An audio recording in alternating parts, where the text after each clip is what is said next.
This is Corey Willis with PPEI, and you're listening to the Diesel Podcast. I'm Adam Blattenberg from Diesel World. Hi, I'm Clint Cannon from ATS. This is Dan, owner of ATS Diesel Performance. I'm Cass from Diesel Doctor of Tennessee, and you're listening to the Diesel Podcast.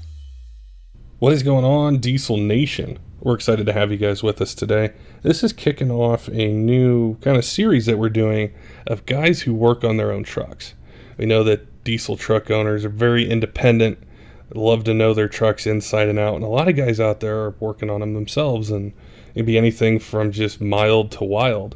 So we've got a guest today. He's a podcast fan. He's going to be talking to us about his second gen and what he started with and what he built it toward. So it's going to be a ton of information about injectors, P-pumps, manual clutches, just tons of different things that we think you guys are going to enjoy, like to hear about, and hopefully help you guys when you decide to modify your truck and whether you tackle the job yourself or take it somewhere to have someone work on.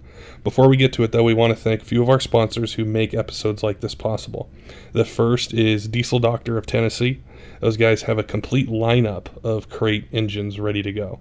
So if you're looking for 6.4, 6.0, 6.7 Powerstroke, Cummins, Duramax, anything like that, whether it's for a work truck or race truck, they can help you out. Just go to diesel911.com. You can check out all the details, all the options that you can have. And if you have questions, you can give them a call. The really friendly staff over there, more than happy to answer your questions. And also BD Diesel Performance. BD released a ton of new products at SEMA. They've got them in stock, ready to go. You can have them sometimes as quick as within a day.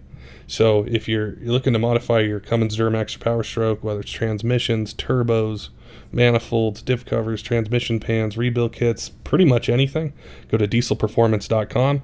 You can search by year, make, and model, get those products narrowed down to your specific truck, and you can buy right on the site or give them a call if you have questions. They're more than happy to help you. All right, let's get to chatting with Max and learning about his second gen. Max, I'm really excited to chat with you today about your Cummins. It's a cool build, and I had posted up on social media that we were looking for guys who work on their own trucks, and you're like, hey, I've worked on mine. I really want to talk about what I got, and I think our listeners are really going to enjoy what you've done with your truck. So glad to have you on today. Yeah, thanks. I appreciate taking the time. Tell us what year and make you got. So it's an 01 Dodge 5.9. Let's see, I got it. I think I've had the truck for about 6 years. It's not the first second gen I've owned. I guess how I got on the second gen is I was in junior high, and my shop teacher at the time actually had an old 12 valve. It was a pristine 12 valve, nice 5-speed, just full drive, grandpa driven, beautiful. And I thought, man, that's a nice truck. And he always talked about how reliable it was. And then so when I got of driving age, I finally was able to get my hands on a second gen. It was an auto. It was an 02 Sport. And it was a nice truck. But eventually I started doing some research into doing modifications because I've always been kind of a gear nut. I've always liked to mess with stuff. And so at the time I was kind of juvenile, and I was like, oh, well, you can't build an auto. That's too expensive. So I sold that, and I bought this truck. And it was a rebuilt title. I got a good deal on it. It was in good shape. And so I kind of just started from there. I just intake exhaust, the first couple of years. And then, at this point I was still pretty juvenile into the whole thing, so I didn't know a whole bunch about turbos and injectors and pumps and all this stuff. And it wasn't until about 2-3 years ago until I started really getting into the meat of it, doing a set of injectors, doing a turbo, doing valve train work, and all that stuff, and it is a steep slope from there. What helped when you were looking at doing, say, injectors or doing modifications in general? Where did you find helpful information or just different things to know what direction to go with the air and the fuel? Yeah, so at the time I was on one of these Facebook pages. It was, I think, 12 valve and 24 valve diesels, and there was this guy on there named Parker Earp who owns Dark Cloud Diesel over in Ohio. And I didn't really know much, so I gave him a call, and I hit him up on Facebook, and I just started asking him all these questions about what's too big of an injector for a stock HX35 at the time, and then he talked me into doing a turbo with that setup, and I found it really helpful to actually call call a guy who knows more than you about it and just talk with them, because they're not going to try to oversell you to their super pristine high-end parts that you don't need. So that's my best advice, is to just start reading forums or talk to people who have knowledge in that field. Now, when you were starting to get into that, did you have a horsepower number in mind, or was it something where I just want a little more and then it kind of picks up steam and then...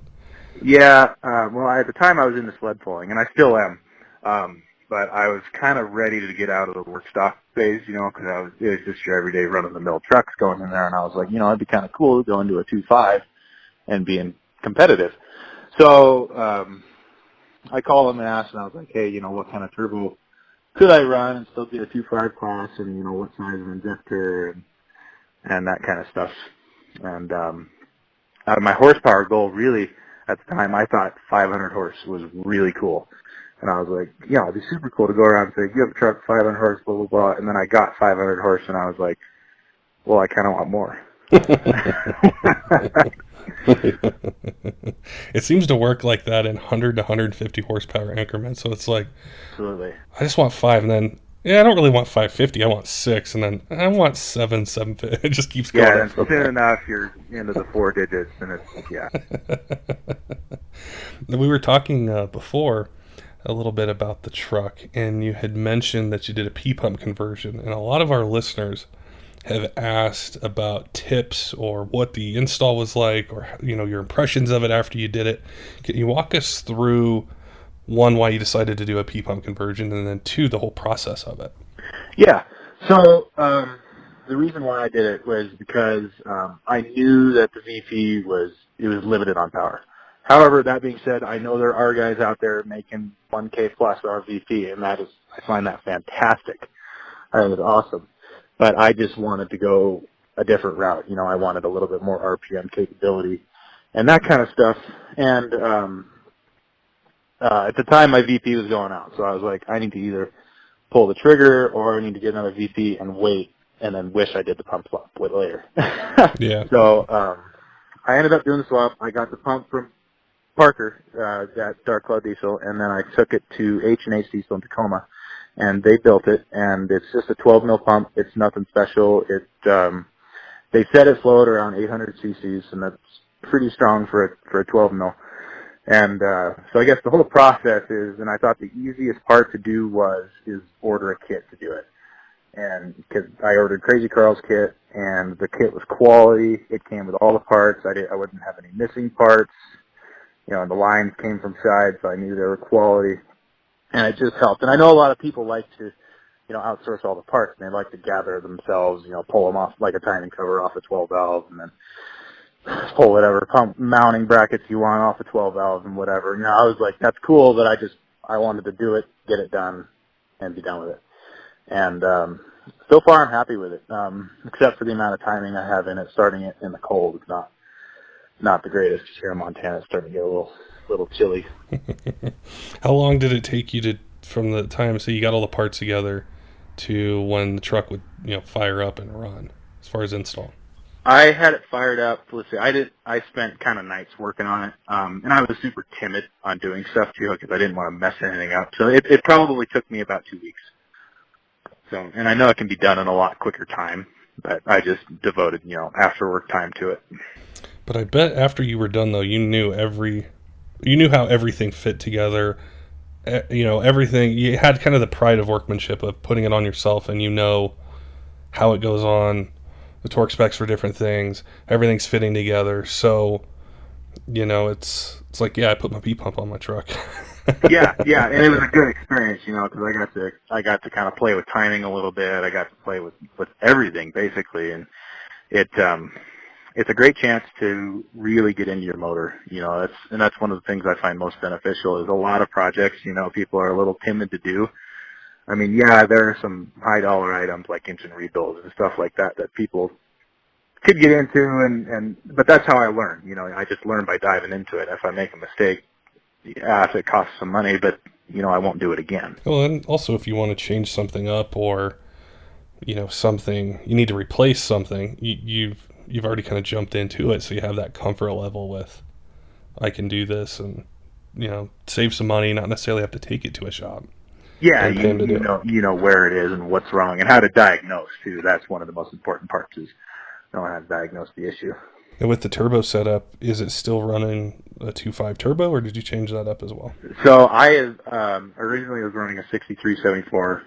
That was my 2.5 turbo, just an SXE. It was an amazing charger for what I put it through. It had 2 good seasons on it. I did just go to a 467 just for the street, and I made the setup so I can come sled pull season, if I still daily drive the truck, I can pull the turbo off and put the 2.5 turbo on because it's nothing but a 20-minute job on a 24 valve. And I just wanted a little bit more drivability on the street because once I put the P-pump on, I had a lot more fuel than I did with the VP, and I had a .91 housing on my 63, and so then I went to a 1.0 to kind of drop the boost and drive pressure a little bit. And it wasn't really that drivable on the street.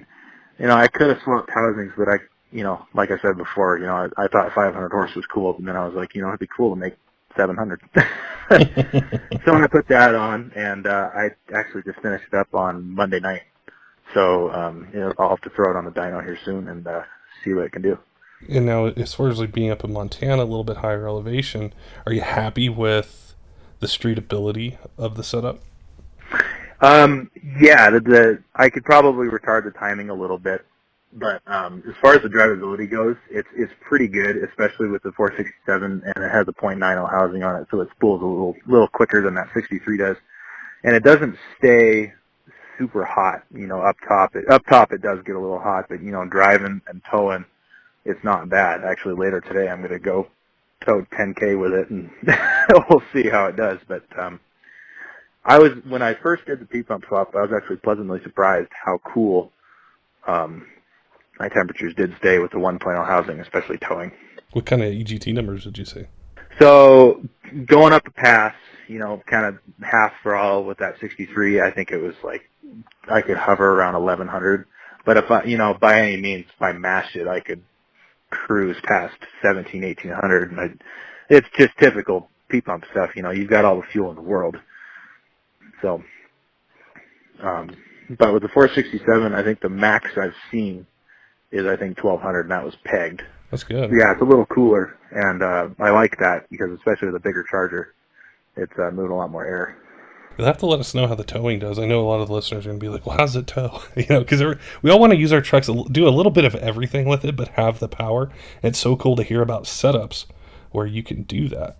Yeah, and that was one of the reasons why I was a little timid to do the P-pump swap at first, because I was like, I don't know how reliable it is. I don't know how it's going to tow. Because, I do tow, but I don't tow super heavy by any means, but the truck's kind of my daily driver. I have a little TDI Jetta that I drive around, but whenever I need a four-wheel drive truck, I've got it, and it's always been the 30 horse. I've never had any big problems with it. It's always been reliable, so I was kind of timid to take away the reliability, but so far it's been proving itself pretty well, especially towing. The only issue with towing for me now is I do have a dual ceramic clutch, so it's a little snappy off the get-go. But other than that, after you're rolling, it does okay. That's what I was going to ask you about next is the transmission setup. Like what kind of clutch, what kind of setup do you have to get the power to the ground? Yeah, it's basically the whole drivetrain is pretty much stock beside the clutch. And I'm really surprised that MD4500 takes what I put it through during sled pulling season. Because I have to pull in third gear, and third and fifth are the two weakest gears in that tranny, and it takes it. But eventually, I'd like to either go to a 6-speed or do an auto. I just haven't decided yet. It depends which route I end up taking with the truck. If I want to start taking it to the track, or if I want to keep it to tow another truck to the track. I haven't gotten that far yet. On your NV4500, do you have the billet and push shaft, or is it running a stock one still? I have I think it's the 1 3/8, so it's the billet input shaft, the bigger. Did you swap that over yourself? Yeah, I just did that when I did the clutch. It was a pretty simple job. Take off the front cover and swap her in there. Any tips for the guys out there? I know a lot of guys when they order, manual or just clutches for their manual, they do it themselves, and we'll get some messages sometimes. Like they're usually on the weekends at night, where maybe somebody gets stuck and they're like, "Hey, I don't know if anyone's around, but do you know how I do this with this, or what I do with the the slave cylinder, or just different things?" So Yeah, I do get that sometimes, and it's usually friends calling me like, hey, I need a clutch, who do you recommend? And I personally like, Valair out of Texas. They've been nothing but great supporters and provide quality parts. Like I said, I ran the dual ceramic dual disc just because I wanted, sled pulling, and I wanted something a little heavier than the organic. However, if you want something a little smoother engaging and a little quieter and just all around driver friendly, organic will probably suit you better. Still a dual disc. As far as daily driving, is it something like you're happy with engagement, daily driving, towing, where you would tell someone, how would you direct someone on if they're in this kind of same position, same kind of power level, they've got a manual and they're unsure which direction to go on the clutch? It seems to come down not so much towards how much power can it hold, but can I daily drive it? Is, my leg going to get tired? Is it, all those kind of nuances of daily driving. What would be your tips for picking a clutch with that in mind? As far as daily driving goes, if you want, a light pedal that's not much more over stock, I would do a dual disc. They're smooth engaging. The organic ones are smooth engaging. They hold a lot of power. They stay cool. The ceramic ones are a little tougher engaging. They're a little jumpier, but they have a little higher horsepower rating. So that's why I went with the ceramic. But if you're a tower, like if you just want an easy trip to daily drive, about 500 horse, I would suggest the dual disc organic any day of the week. I have never personally been a fan of big single clutches. I've driven a couple Dodges with big singles, and my leg was tired by the time I got across town.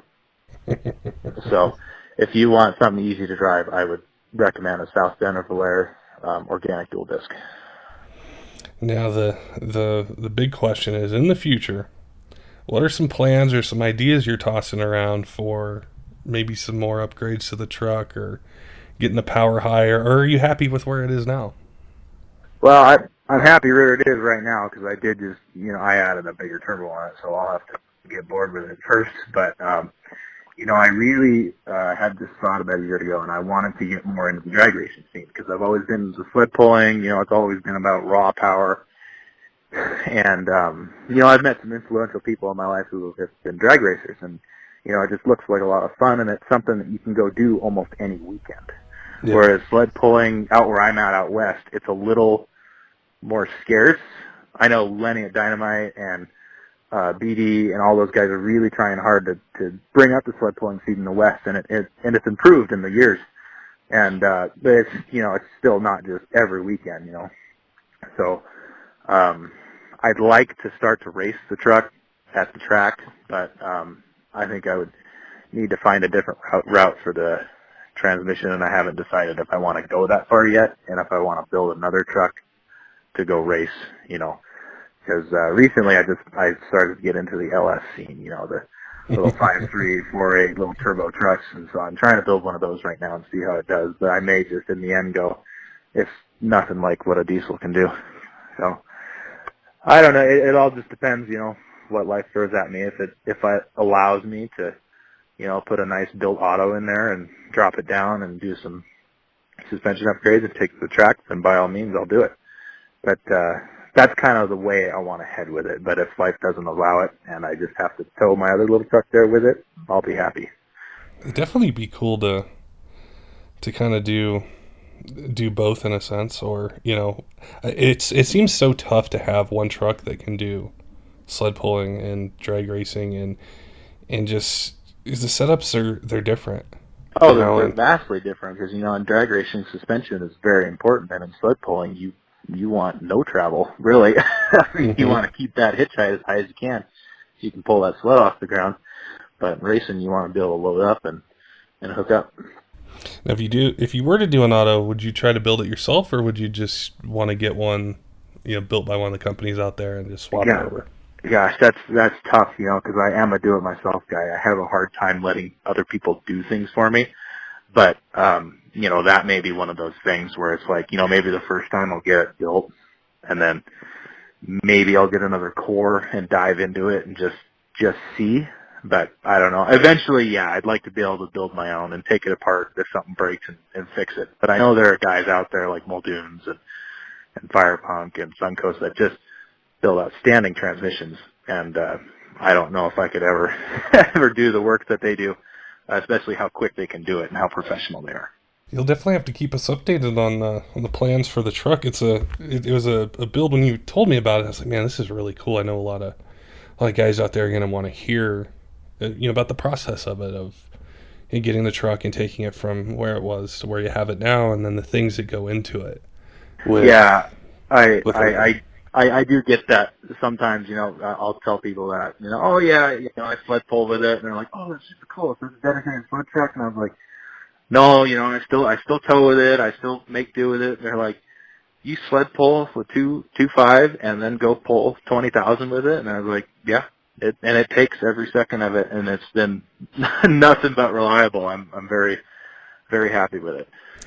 Before we let you go, I did want to ask you another question that comes up all the time, and that's: are there any tips or things you've learned along the way to save money that if you're going to work on your truck yourself, you should definitely consider, and then things you shouldn't consider, where you just kind of like the kit that you said, where I could piece it together and try to find everything, or I can get one all ready to go, so when I sit down to work on this truck, I have everything I need.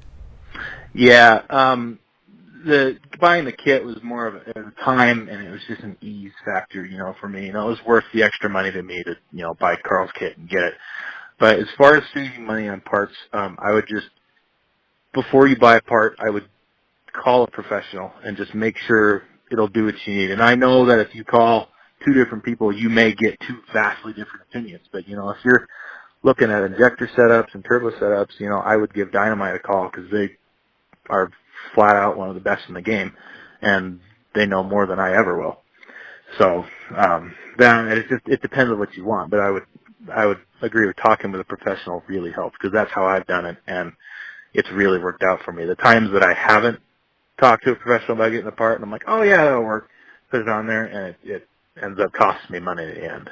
So it's good to know what you're getting into. And, even if you just call and ask, be like, hey, I need some help. I'm wondering how I should do this and what tips and tricks you have along the way. Most of those guys, they'll answer that all day. They're not really too bugged by it. They like talking about it. Yeah, that's one of the things, too, I would add on to is you tell a lot when you call a company and say you're not necessarily ready to buy that second, but how they talk to you. Are they willing to spend the time on the phone with you to say, I know you're not ready right now, but you're probably going to be ready in a month or 6 months or however long it is, but I'm going to tell you kind of what you need. And as a consumer, I know when I've done that, I've just made a mental note or written it down. When I need this, I'm calling this guy. And some places aren't as friendly with that. They're just like, well, is your credit card out? No. Okay, well, call me when it is. And I don't necessarily want to do business with someone or a place like that. Yeah, I have experienced that. I've like I said, I've called Dynamite sometime last year, and I was talking with Brian about a set of injectors, and we probably talked for 45 minutes just about this one set. And he didn't try to oversell me. It just told me what I needed and what they could do and what it was going to be. And that's one of the things I enjoy with talking with people like that, is they don't just try to sell you. That's one of the things I've realized in the diesel industry, is a lot of people don't do that. And I think it's really beneficial to a lot of the consumers in the diesel industry, because it's growing. It's vastly growing, and there are a lot of people out there who don't necessarily know a lot, but they want to do stuff to their truck. And there are some guys out there who will get those phone calls, and then they'll just take advantage of them. But a lot of the big guys won't do that.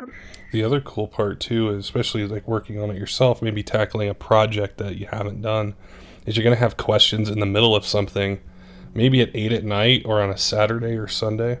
And the availability of being able to talk to someone is, can't always guarantee it, but it's nice to be able to reach out to someone on Facebook or Instagram, or maybe they answer their phone and you have a question versus like, I know Amazon is huge for buying parts and things like that, and I've had some friends that have bought things. And, I mean, I buy stuff on there, too, not necessarily truck stuff, but I buy things. And they'll be like, well, this doesn't fit. What do I do? And I'm like, who are you going to call at Amazon? Like, they don't know, Yeah, I mean, yeah, right. Yeah, and, I'll add on to that. Like I said, Parker Earp at Dark Cloud Diesel in Ohio, he's really the guy who triggered a lot of this building the truck for me. And, there have been lots of phone calls and late night Facebook messages on, hey, I'm in the shop and it's, 2 a.m. there, and, some nights he doesn't get back to me, but some nights it's seen right away, and then we're having a conversation at 2 a.m. about how I go about this one problem. And it's been nothing but helpful. And it's fantastic that guys like that exist. Well, Max, it's cool hearing about your build, man. I've second gens they're so popular, and I think that's one really cool thing about diesel is it doesn't matter what year it is, there's still parts and advancements and things and support, aftermarket support for them, that it really doesn't matter the year. It's just there's so many things you can do to them and take any direction that you want. And I know what you have and what you've done with yours is a really popular kind of basis for diesel performance and the freedom you have, because there's not tons of emissions controls on them. There's nothing that you really got to deal with on that side of it. So you can throw a P-pump on it. You can, run a larger single. You can do whatever you want with it. And I think that's a big thing in diesel right now is I want to make the truck how I want, and I don't want to deal with all the newer stuff that's on these trucks. Yeah, I'll agree to that. And parts are plentiful for these trucks. They're everywhere. And there's still new research being done on these trucks that are, almost 20 years old. Mm-hmm. There's still advancements on the VC44. There's still, all this stuff going on. And I think it's a great truck to start with, too. Like, if you're looking at getting into a diesel, but you're not, you don't care about having the new fancy, and especially if you don't care about them riding nice, a second gen might be for you. They're simple, they're reliable. The suspension could use some work, but other than that, it has been a great truck. Like I said, I drive this thing to and from the Seattle area to Montana regularly, and it has never let down. Well, man, thanks again for taking time with us today and dropping some knowledge on us and helping our listeners out. Yeah, I enjoy listening to the podcast. Usually if I'm on a road trip, just put it on and go for a cruise and listen to a couple episodes. Get caught up on them. Sometimes we release them like so much during the week that I know it's like, man, there's 3 of them or 2 of them, but we hear from a lot of listeners out there. And I'm on the road, I'm going on a trip, I'm working, or guys in the shop that are working, or just doing anything, just putting it on and hearing about different trucks and things that are coming up or builds on them. Yeah, and I love listening because I learn just as much as anyone else from them, because you've got some great talent on here. Awesome, man. Well, thanks again, and stay in touch with us and keep us updated on the drag racing direction you may go, and if you go the auto route and kind of what goes in that decision, we'll do another podcast. Yeah, we'll do. All right, I appreciate your time.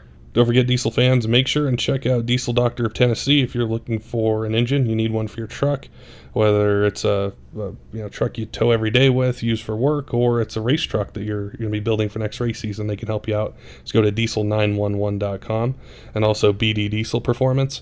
You need turbos, injectors, injection pumps, transmissions, anything from the axle to the engine, they've got it. Go to dieselperformance.com and check them out. Till next time, keep the shiny side up.